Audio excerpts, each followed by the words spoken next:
Assalamualaikum warahmatullahi wabarakatuh. Salam sejahtera untuk kita semua. Sebelumnya, mohon izin untuk memperkenalkan diri terlebih dahulu. Nama saya Arif Kurniawan dari kelas 08 TPLE 003, Program Studi Teknik Informatika di Universitas Pamulang. Pada kesempatan yang berbahagia ini, melalui video yang saya buat, saya akan menjelaskan terkait topik yang sangat penting dan relevan, khususnya di era digital seperti ini, yaitu terkait dengan kejahatan di dunia maya. Atau mungkin yang spesifiknya akan saya bahas terkait dengan cyberstalking.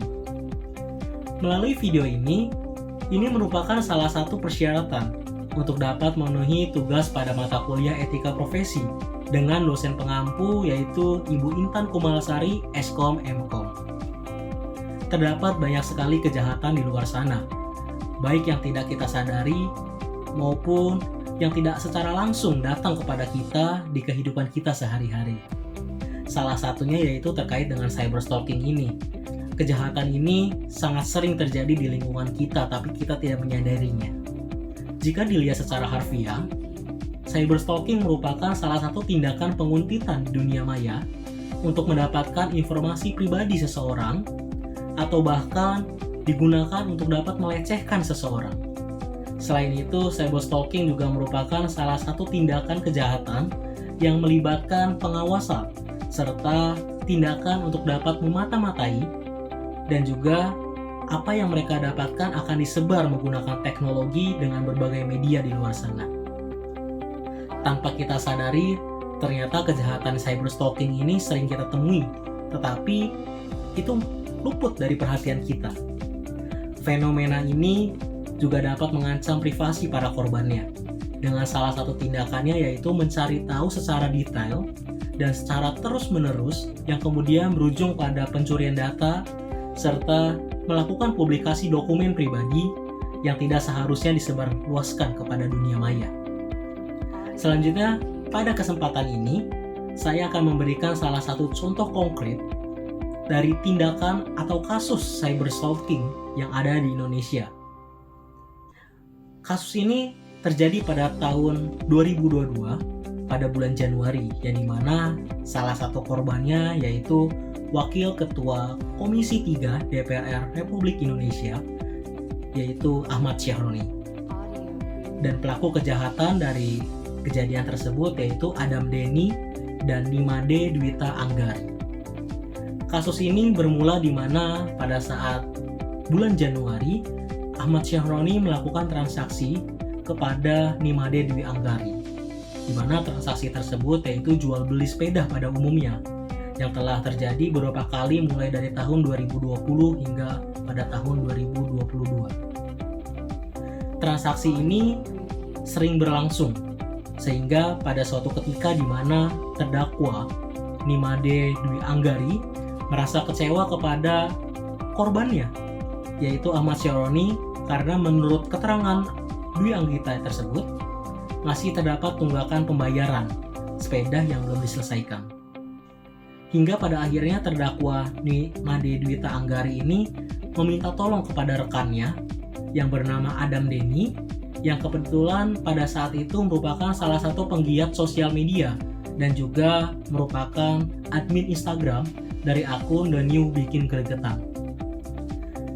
Dengan hati ingin meminta perbantuan kepada Adam Denny untuk menyebarluaskan terkait dengan berita viral ini, di mana salah satu pejabat melakukan tidak membayar apa yang seharusnya dia bayarkan dalam transaksi jual beli sepeda ini. Hingga pada akhirnya terdakwa Adam Denny ini berusaha mencari tahu info detail dari si korban tersebut dengan menyebarluaskan di sosial media miliknya. Dan juga Adam Denny ini turut mengunggah beberapa dokumen penting atau dokumen pribadi mirip Ahmad Syahroni. Selain itu, Adam Denny juga semakin detail mencari tahu serta menelusuri kehidupan dari Ahmad Syahroni hingga mendapatkan info detail terkait kehidupan pribadi korban tersebut serta data pribadi milik Ahmad Syahroni yang kemudian turut diposting juga melalui akun Instastory-nya. Setelah melalui penelusuran, tuduhan yang diajukan oleh Nimade Dwita Anggari ternyata tidaklah benar. Ternyata ini hanyalah salah satu kasus miskomunikasi antara penjual dan pembeli pada saat proses transaksi jual beli tersebut. Tetapi nasi sudahlah menjadi bubur. Nimade Dwita Anggari sudah melakukan kejahatan bersama dengan Adam Denny yang turut menyebarluaskan dokumen penting milik korban tersebut kepada dunia maya. Dalam perkara ini, Adam Denny dan Nimade Dwita Anggari didakwa dengan pasal 48 ayat 3, Junto pasal 21 ayat 3, Undang-Undang Nomor 11 Tahun 2008 tentang Informasi dan Transaksi Elektronik atau ITE, sebagaimana diubah dan ditambahkan dengan Undang-Undang Nomor 19 Tahun 2016, Junto pasal 55 ayat 1 KUHP. Pada hari Selasa, 28 Juni tahun 2022, yang bersangkutan divonis bersalah dan dijatuhkan hukuman pidana selama 4 tahun penjara serta hukuman denda senilai 1 miliar rupiah, yang dimana apabila denda tersebut tidak dapat dibayarkan, maka diganti dengan kurungan selama 5 bulan penjara. Hal tersebut diutarakan oleh Hakim Ketua Rudi Kindarto pada persidangan di Pengadilan Negeri Jakarta Utara. Adapun vonis hakim ini lebih rendah daripada tuntutan jaksa penuntut umum yang menilai yang bersangkutan seharusnya dihukum dengan 8 tahun penjara.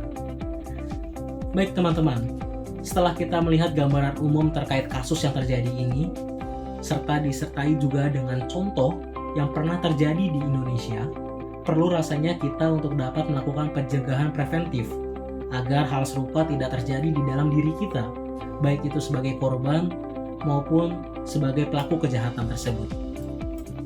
Salah satu upaya pencegahan yang dapat kita bagikan atau yang dapat kita sampaikan yaitu diantaranya meningkatkan kesadaran dan pengetahuan kita terkait dengan kejahatan dunia maya. Kita harus memahami serta kenali tanda-tanda kejahatan yang mungkin terjadi di dalam lingkungan kita, di mana kesadaran merupakan salah satu langkah awal dalam melakukan pencegahan. Selanjutnya, batasi juga informasi pribadi yang kita bagikan di sosial media. Pastikan kita selalu menyimpan bukti apabila dicurigai terdapatnya indikasi kejahatan dunia maya di dalam akun sosial media milik kita. Dan juga yang terakhir yaitu segera lapor kepada pihak yang berwenang apabila mulai adanya ancaman atau tindakan lainnya yang mungkin melanggar hukum terhadap diri kita sendiri. Sebagai penutup, mungkin penting rasanya bagi kita semua untuk dapat memetik pelajaran berharga daripada kasus ini, di mana dunia maya ini sangat luas dan informasi tersebar sangat begitu cepat. Penting juga bagi kita untuk dapat mengetahui bahwa di negara kita ini sudah ada hukum yang mengaturnya terkait dengan kejahatan digital di dunia maya, khususnya dalam etika berkomunikasi di dunia maya. Semoga informasi yang saya sampaikan ini dapat berguna serta bermanfaat untuk kita semua dan kita dapat lebih aware terkait dengan kejahatan yang mungkin terjadi di lingkungan kita, khususnya dalam menjaga keamanan digital kita. Demikian yang dapat saya sampaikan, kurang lebihnya mohon maaf. Wabillahi taufik wal hidayah. Wassalamualaikum warahmatullahi wabarakatuh.